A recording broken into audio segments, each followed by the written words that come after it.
HDFC bank में करोड़ों का घोटाला, कर्मचारी पर एफआईआर। कैश डिपॉजिट मशीन से रुपए गायब करता था कर्मचारी, ऑडिट में खुलासा। नमस्कार, मैं हूँ रिया बिटलीवाल। आप देख रहे हैं digital video news channel MP7 news. खबरों की अधिक जानकारी के लिए आप MP7 न्यूज चैनल को सब्सक्राइब जरूर करें व बेल आइकन को प्रेस जरूर करें। देखिए पूरी खबर। शहर में एचडीएफसी बैंक नीमच शाखा में करीब 6 करोड़ 50 लाख के घोटाला सामने आया है। बताया जा रहा है कि बैंक का कर्मचारी कैश डिपॉजिट मशीन से रुपए गायब करता था, जिसका खुलासा बैंक की ऑडिट रिपोर्ट में हुआ है। मामले में बैंक की शिकायत पर कैंट पुलिस ने आरोपी कर्मचारी के खिलाफ प्रकरण दर्ज कर लिया है। घोटाले की बात सामने आने के बाद संबंधित कर्मचारी परिवार सहित फरार हो गया है। बीते 3-4 दिनों से शहर के विजय टॉकीज परिसर स्थित एचडीएफसी बैंक की नीमच ब्रांच में करोड़ों का घोटाला होने की चर्चा चल रही थी। इस संबंध में एचडीएफसी बैंक के वरिष्ठ अधिकारी भी नीमच में जांच करने पहुंचे थे, लेकिन कोई खुलासा नहीं किया गया था। हालांकि शनिवार को एचडीएफसी बैंक के रतलाम डिवीजन मैनेजर नवीन पिता कृष्णानंद प्रसाद निवासी शदी नगर नीमच की रिपोर्ट पर कैंट पुलिस ने नीमच शाखा में कार्यरत कर्मचारी रितेश पिता राजेंद्र ठाकुर निवासी जबलपुर हाल मुकाम शक्ति नगर नीमच के खिलाफ धोखाधड़ी और गबन करने की धाराओं में प्रकरण दर्ज कर लिया है और जांच में लिया है। इस मामले में जब एचडीएफसी बैंक नीमच के जिम्मेदारों से संपर्क साधा गया तो वे मामले में टाल मटोल करते रहे और कुछ भी बताने से इनकार कर दिया। बताया जा रहा है कि आरोपी रितेश ठाकुर एचडीएफसी बैंक में कर्मचारी था। इस दौरान आरोपी की ड्यूटी बैंक की कैश डिपॉजिट मशीन से रुपए निकालने की थी। कैश डिपॉजिट मशीन से जितने रुपए निकलते थे, आरोपी उतने रुपए बैंक के कैश काउंटर पर जमा कराते हुए कुछ राशि अपनी कार में रख देता था, जिसका खुलासा भी बैंक के बाहर लगे सीसीटीवी कैमरों के फुटेज से हो चुका है। मशीन की गड़बड़ी का आरोपी ने उठाया फायदा।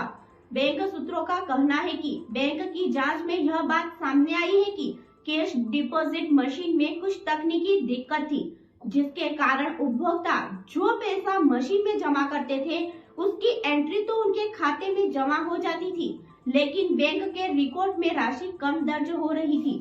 उदाहरण के तौर पर कैश डिपॉजिट मशीन की क्षमता 50 लाख रुपए तक एकत्र करने की है। 50 लाख मशीन में जमा होने के बाद उसे खाली करना जरूरी है, लेकिन मशीन में तकनीकी दिक्कत होने से मशीन में 50 लाख रुपए जमा हो रहे थे, पर बैंक के रिकॉर्ड में सिर्फ 45 लाख जमा होने की बात सामने आ रही थी।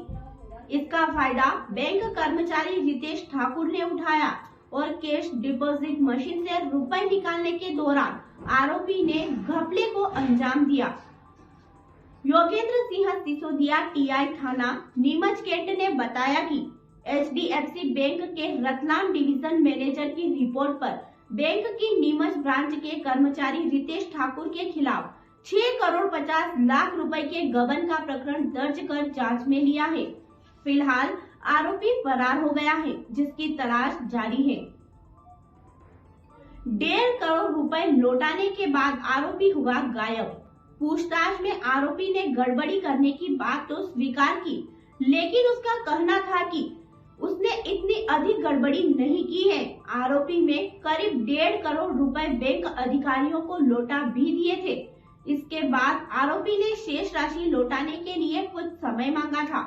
जैसे ही बैंक अधिकारियों ने आरोपी को छोड़ा, वह अपने परिवार के साथ घर से गायब हो गया। पुलिस पड़ताल के दौरान यह बात सामने आई है कि आरोपी ने कुछ समय पहले शक्ति नगर में एक मकान भी खरीदा था, जिसमें ही आरोपी निवास कर रहा था। आरोपी जब परिवार के साथ फरार हो रहा था, तब पड़ोसियों को यह कहकर गया कि परिवार में बच्ची का जन्म हुआ है, जिस कारण जबलपुर जा रहे हैं, जल्द लौट आएंगे। बैंक के ऑडिट से पकड़ में आई गड़बड़ी। एचडीएफसी बैंक में कर्मचारी रितेश ठाकुर कितने समय से कैश डिपॉजिट मशीन से रुपए गायब कर रहा था, इसके बारे में तो बैंक जिम्मेदार कुछ बोलने को तैयार ही नहीं है। लेकिन पुलिस रिपोर्ट में जो कहानी बताई गई है, उस उसमें यह बात सामने आई है कि वित्तीय वर्ष 2022-23 का समापन 31 मार्च को होगा। इसी के मद्देनजर बैंक में ऑडिट की कार्यवाही चल रही है। ऑडिट के दौरान हिसाब किताब का मिलान किया गया तो मशीन में जमा होने वाले रुपए में से करीब 6 करोड़ 50 लाख की गड़बड़ी पाई गई। कैश डिपॉजिट मशीन में रुपए तो जमा हुए लेकिन बैंक में नहीं। इसके बाद कैश डिपॉजिट मशीन से रुपए निकालने वाले कर्मचारी रितेश ठाकुर से पूछताछ की गई तो पहले वह गड़बड़ी करने से इनकार करता रहा, लेकिन जब उसे सीसीटीवी फुटेज दिखाए गए तो उसने गड़बड़ी करना कबूल किया। खबरों की अधिक जानकारी के लिए देखते रहिए हमारे साथ MP7 न्यूज।